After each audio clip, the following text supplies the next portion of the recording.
Viewers 2022 সালের বর্তমান সময়ে এসে ফুয়েলের দাম যে হারে বৃদ্ধি পেয়েছে, তো সেই কথা চিন্তা ভিউয়ার্স এই বাইকটা কাদের জন্য সুবিধাজনক এবং কাদের জন্য অসুবিধাজনক। তো ভিউয়ার্স আমি আমার 70,000 কিলোমিটার চালানোর অভিজ্ঞতা আপনাদের সাথে শেয়ার করব যে কোন কোন দিকগুলো আমার কাছে ভালো লাগছে এবং কোন কোন দিকগুলো খারাপ লাগছে। তো ভিউয়ার্স একজন রাইডার হিসেবে যে কোন দিকগুলো একটা বাইকের কোন দিকগুলো থাকা প্রয়োজন এবং কোন দিকগুলো এই বাইকে আছে এটা আমি শেয়ার করব। তো চলুন ভিডিওটি শুরু করি। ভিউয়ার্স সর্বপ্রথম আমি কথা বলবো বাইকটার ইঞ্জিনটা নিয়ে, অর্থাৎ এই বাইকে যে ইঞ্জিনটা ব্যবহার করা হয়েছে মূলত এটা 80 সিসি হলেও এটা কিন্তু 85 অর্থাৎ 85 সিসির একটা ইঞ্জিন ব্যবহার করা হয়েছে। তো এই ইঞ্জিনটা নিয়ে আপনাদেরকে এতটুকু বলবো যে বাইকের একেবারে চয়েস আমার, অর্থাৎ সব থেকে ভালো লেগেছে ইঞ্জিনটা। অর্থাৎ এই ইঞ্জিনটা আপনার 100 সিসির যে কোনো বাইকের সাথে সমপরিমাণ টান নিতে সক্ষম, অর্থাৎ 100 সিসির বাইক যে টপ স্পিড উঠবে এবং আপনার এই 85 সিসির বাইকের ইঞ্জিন একই টপ স্পিড উঠবে, অর্থাৎ এই বাইকটা নিয়ে আপনি 100 সিসির বাইকের সাথে সমানে চলতে পারবেন। তো ভিউয়ার্স সেই ইঞ্জিনের কথা বিবেচনা করলে দেখা যায় যে আপনি 100 সিসির মতো একটা ইঞ্জিন কিন্তু এখানে পেয়ে যাচ্ছেন। ভিউয়ার্স দ্বিতীয় বিষয়টা হলো যে বাইকটা 80 সিসি হলেও কিন্তু বাইকে ব্যবহার করা হয়েছে ঢালাই রিং, অর্থাৎ যে আপনার চাকাটা কিন্তু স্পোকের চাকা না। তো স্পোকের চাকা হলে কি হয়, দেখা যায় যে স্পোকের চাকা অনেকক্ষণ আপনার রিংটা টাল হয়ে যায় বা স্পোকটা কেটে যায়, এটা মেনটেনেন্স করতেও অনেক একটা ঝামেলা। তো এই ঢালাই চাকা হওয়ার কারণে দেখা যায় মেনটেনেন্স খরচ একেবারে ন্যায় বললেই চলে, শুধুমাত্র বিয়ারিং চেঞ্জ করলে এটা চলতে থাকবে। তো রিং থাকলে অনেক ঝামেলা পড়তে হয়, সেই ঝামেলা কিন্তু এখানে নাই। তাছাড়া ভিউয়ার্স আরেকটা কথা বলি যে বাইকের সামনের টায়ার ব্যবহার করা হয়েছে 250/17, অর্থাৎ যে সেই হিসেবে কিন্তু বাইকের সামনের টায়ার হিসেবে কিন্তু যথেষ্ট মোটা এবং এটা টিউব টাইপ। তো আমি যেটা মনে করলাম যে বাইকের যেহেতু বর্তমান সময়ে এসে যে টিউব টাইপ টায়ারগুলো চলে না, অর্থাৎ টিউব টাইপ টায়ারটা লিকেজ হওয়ার পরে খুব একটা সমস্যা পোহাতে হয়, যে কারণে কোম্পানির উচিত ছিল যে টিউবলেস ব্যবহার করার কারণ টিউব টাইপ এবং টিউবলেসের দামের কোনো পার্থক্য নয়, সমপরিমাণ দাম। তো সেক্ষেত্রে টিউবলেস ব্যবহার করাটা কোম্পানির উচিত ছিল। তো আমার এই দিকটা একটু খারাপ লেগেছে যে টিউবলেস টায়ার ব্যবহার করাটাই ভালো ছিল। তো ভিউয়ার্স পিছনের টায়ারটা ব্যবহার করা হয়েছে 275/17, অর্থাৎ আপনার প্রায় 100 সিসির একটা বাইকের চাকার সমান পিছনের টায়ারটা ব্যবহার করা হয়েছে। তো এটাও কিন্তু টিউব টাইপ টায়ার। তো আপনি চাইলে কিন্তু এটা টিউবলেস করে নিতে পারবেন, যেহেতু আমি পিছনের চাকাটা টিউবলেস করে নিছি, যেহেতু আমি টায়ারটা চেঞ্জ করছিলাম যে কারণে আমি টিউবলেস করে নিছি। তো ভিউয়ার্স আপনারা চাইলেও কিন্তু পিছনের চাকাটা টিউবলেস করে নিতে পারবেন। ভিউয়ার্স এরপরে কথা হলো বাইকের উচ্চতা এবং ওজন নিয়ে। তো ভিউয়ার্স দেখা যায় যে বাইকটার ওজন 85 কেজি। তো ওজনটা বৃদ্ধি করলে কি হতো, বাইকের ওজনটা হালকা হওয়ার কারণে একটু ভাইব্রেশন আসে। তো একটু ওজন বৃদ্ধি করলে দেখা যায় যে আবার মাইলেজটা কমে যেতে পারতো। তো কোম্পানি এই বিষয়টা চিন্তা করছে যে মাইলেজের কথা চিন্তা করে বাইকের ওজনটা ঠিক রাখছে। তো ভিউয়ার্স যারা একটু শর্ট, অর্থাৎ আপনার 5 ফিট 1 ইঞ্চি 2 ইঞ্চি যারা আছেন তাদের জন্য এই বাইকটা কিন্তু খুবই ভালো, অর্থাৎ উচ্চতার দিক থেকে। এবং যাদের উচ্চতা একটু বেশি তারা কিন্তু এই বাইকটা নিয়ে আবার লং ড্রাইভ করতে পারবেন না। তো সেই কথাগুলো বিবেচনা করলে আপনাকে দেখতে হবে যে আপনার কেমন ড্রাইভ করতে চান, অর্থাৎ লং ড্রাইভের জন্য কিন্তু বাইকটা আপনার জন্য মোটেও পারফেক্ট না, অর্থাৎ শর্ট ড্রাইভের জন্য বাইকটা খুবই পারফেক্ট।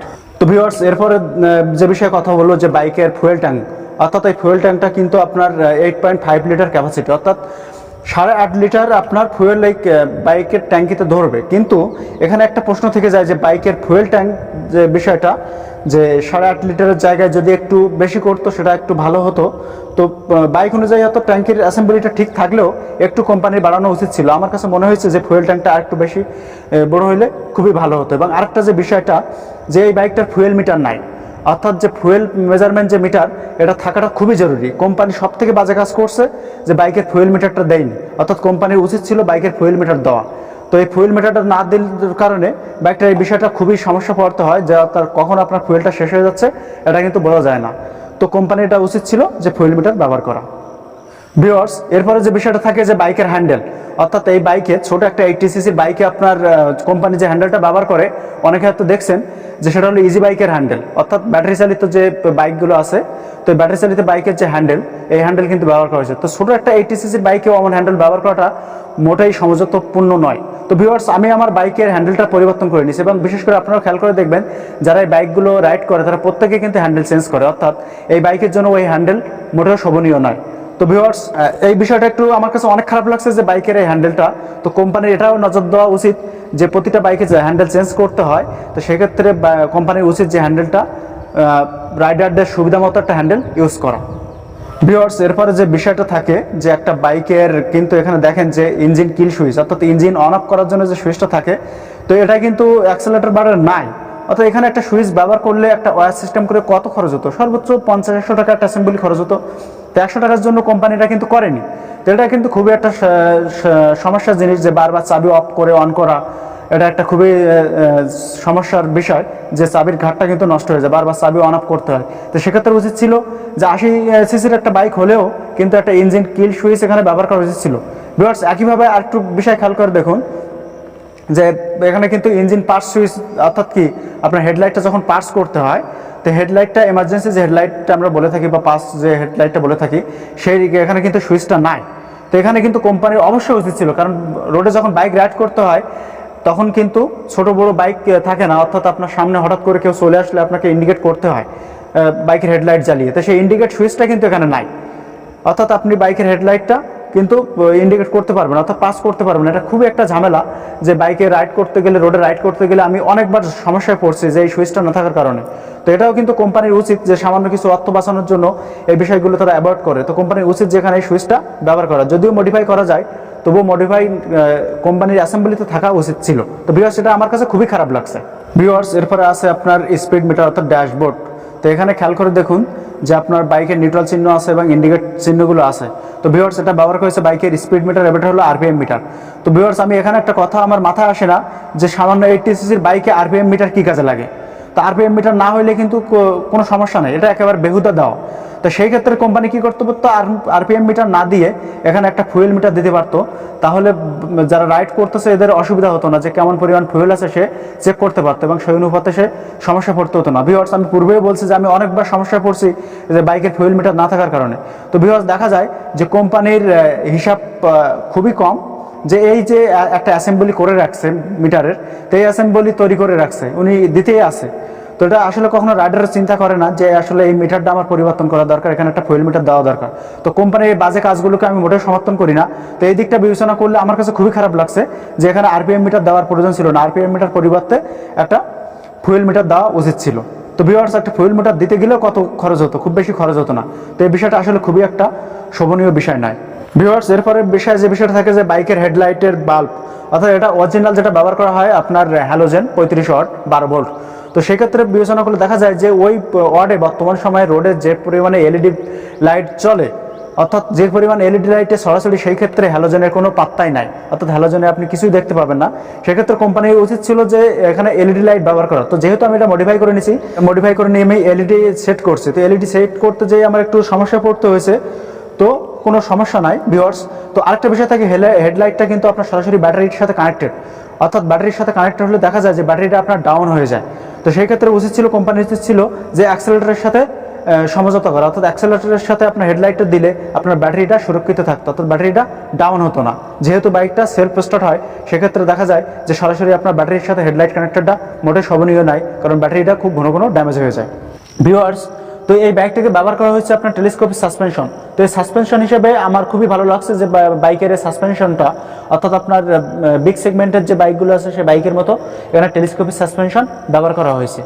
তো 80 সিসি হিসাবে সাসপেনশনটা খুবই ভালো, সামনের সাসপেনশনটা। ভিউয়ার্স, একইভাবে ব্যবহার করা হয়েছে বাইকের পিছনের যে সাসপেনশন, এটা হলো কয়েল সাসপেনশন। তো এটা আমার কাছে খুবই ভালো লাগেনি, এবং যারা রাইড করছেন তারা বুঝতে পারবেন যে কয়েল সাসপেনশনটা খুবই হার্ড, অর্থাৎ এটা আপনার অফ রোডে খুব একটা বেশি মুভ করে না, অর্থাৎ সেই ক্ষেত্রে ঝাঁকুনিটা বেশি হয়, অর্থাৎ আপনার শারীরিকভাবে বা মাজায় ব্যথা হতে পারে, অর্থাৎ পিছনের সাসপেনশনটা কি অনেক হার্ড। তো কোম্পানি এটা উচিত ছিল আপনার ডুয়েল শক সাসপেনশন ব্যবহার করলেও কয়েল সাসপেনশনটা বাদ দিয়ে নাইট্রোজেন গ্যাস যে সাসপেনশনটা আছে, অর্থাৎ যেটা মুভ হয়, সফট হয়, ওই সাসপেনশনটা ব্যবহার করার উচিত ছিল। তো আমার কাছে খুবই খারাপ লাগছে যে সাসপেনশনটা, অর্থাৎ এটা কিন্তু খুবই ভাইব্রেশন দেয় এবং খুবই ঝাঁকুনি দেয়। তো এটা আমার কাছে মোটেও ভালো লাগেনি। ভিউয়ার্স, এরপরে আরেকটা যে বিষয় থাকে যে বাইকের স্টার্টিং সিস্টেম, অর্থাৎ স্টার্টিং সিস্টেম সেলফ এবং কিক ব্যবহার করা হয়েছে। তো ভিউয়ার্স, দেখা যায় যে 80 সিসির একটা বাইকে সেলফ স্টার্ট, এটা কিন্তু একটা খুবই ভালো দিক। অর্থাৎ আগে যে বাইকগুলো ছিল সেই বাইকগুলো কিন্তু 100 সিসি বা 110 সিসি হলেও কিন্তু কিক স্টার্ট ছিল। সেই বিষয়টা চিন্তা করলে দেখা যায় যে 80 সিসির বাইকে আপনি কিন্তু সেলফ স্টার্ট পেয়ে যাচ্ছেন, অর্থাৎ যারা একটু বয়োবৃদ্ধ কিক স্টার্ট দিতে পারেন না, তারা কিন্তু সেলফ স্টার্টের সুবিধাটা পেয়ে যাচ্ছেন। তো ভিউয়ার্স, এটা আমার কাছে খুবই ভালো লাগছে যে 80 সিসির একটা বাইকে সেলফ স্টার্ট সুবিধাটা আমরা পেয়ে যাচ্ছি। ভিউয়ার্স, এরপরে যে বিষয় থাকে বাইকের কালার, অর্থাৎ আগে বাইকের কালার ছিল অনলি রেড, কিন্তু এখন কোম্পানি এই বিষয়টা চিন্তা করছে যে আপনার বাইকের রেড, ব্লু অ্যান্ড ব্ল্যাক তিনটা কালার কিন্তু লঞ্চ করছে। তো আপনাদের পছন্দ মতো এখানে কালার নিতে পারেন। তো তার ক্ষেত্রে আমি একটু বলি যে কোম্পানির উচিত ছিল আরও কয়েকটা কালার দেওয়া, কারণ কাস্টমারের চাহিদা অনুযায়ী কোম্পানির এই বিষয়গুলো বিবেচনা করা উচিত। তো রেড কালারটা একেবারে মোটামুটি ভালো, আমার কাছে কালারটা কিন্তু সুন্দর লাগছে এবং বাইকের কালারটা কিন্তু অনেক দিন যাবত থেকে যায়, যেহেতু আমি বাইকটা প্রায় 70,000 কিলোমিটার রাইড করছি, কিন্তু কালারটা দেখেন এখনো কিন্তু ভালোই আছে। সেই দিক থেকে বিবেচনা করলে বাইকের কালারটা কিন্তু খুবই সুন্দর। ভিউয়ার্স, এরপরে যে বিষয়টা কথা বলতে চাই যে বাইকের টপ স্পিড। তো বাইকের টপ স্পিড কিন্তু খুবই ভালো। টপ স্পিডের দিক থেকে আমি বাইকে 100-এ 100 দেবো, অর্থাৎ আমি 100-এর ভিতরে 100 দিয়ে দেবো, কারণ এই বাইকটা আপনি 100 সিসি যে কোনো বাইকের সাথে টান নিতে সক্ষম, অর্থাৎ 100 সিসির বাইক যেমন টপ স্পিড উঠবে এও একই পরিমাণ টপ স্পিড উঠবে। কারণ আমি পূর্বে বলেছি যে বাইকের ইঞ্জিনটা কিন্তু খুবই ভালো, কারণ আপনি এই 85 সিসির বাইক নিয়ে কিন্তু 100 সিসি বাইকের সাথে পাল্লা দিতে পারবেন, অর্থাৎ সমপরিমাণে চলতে পারবেন। তো ভিউয়ার্স, এই বিষয়টা আমার কাছে খুবই ভালো লাগছে বাইকের টপ স্পিড।